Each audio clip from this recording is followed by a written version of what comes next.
ان کا حال یہ تھا. ایک صحابی ہیں کعب بن جوہیر, ان کو حضور علیہ السلام نے فتویٰ دیا تھا اس کے قتل کر دیں. یہ مکہ سے مدینہ آئے تو صدیق اکبر رضی اللہ تعالیٰ عنہ ان کو پورے پردے میں چھپا کے لائے. یار غار تھے نا, جانتے تھے کہ ہر کوئی مصطفیٰ کے سامنے ایسا نہیں جایا کرتا, کوئی ادب ہوتا ہے یار کے سامنے جانے کا.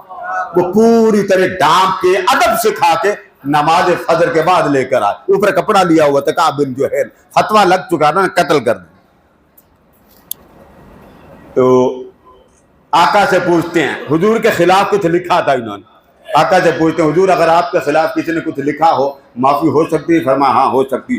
یہ واقعہ کل تاریخ کی کتابوں میں لکھا, اور وہ جو نعت ہے اس کا نام ہے بانت سعاد. میں بار بار آپ کے کہہ رہا ہوں, بعد میں میرا گربان نہ پکڑنا.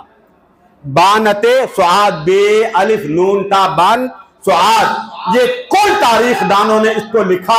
بالخصوص علامہ ابن کثیر نے اس کو البدایہ والنہایہ میں لکھا.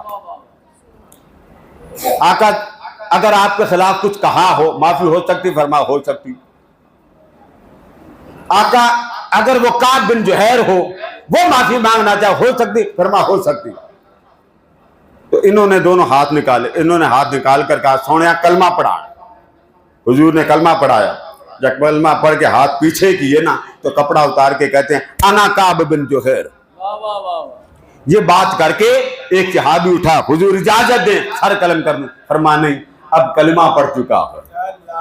اٹھنے لگے تو عرض کرتے ہیں آقا اجازت ہو ایک نعت سنا دوں؟ فرما اجازت. یہ جو ہمارے ہاں 12 ربیع الاول آتا ہے تو نور والا آیا ہے, آپ پڑھتے ہیں نا, سنتے ہیں نور والا, یہ جملے نکلے کہاں سے؟ حضرت کعب بن جوہیر آقا کے سامنے کھڑے ہوئے, مجمع صحابہ کا, کندھے پہ حضور کے کملی ہے. عرض کر دے حضور میں نعت سنا. فرما سنا.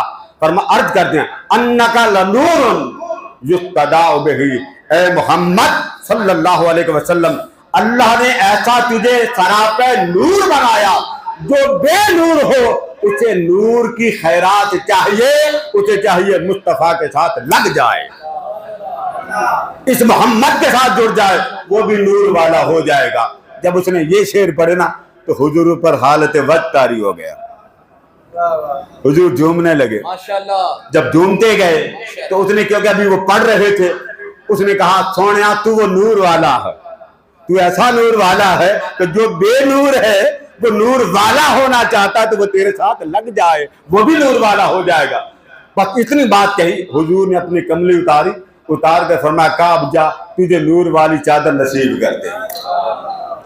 پہلے بھی ملتی تھی, اب بھی یہ سب کچھ ملتا. ہم لوگ پریشان بڑے, پیروں کے پاس جاتے ہیں, کاروبار نہیں چلتا, مال نہیں چلتا, اولاد نہیں ہے, فاقے بڑے ہیں, قرضے کی جان نہیں چھوٹتی.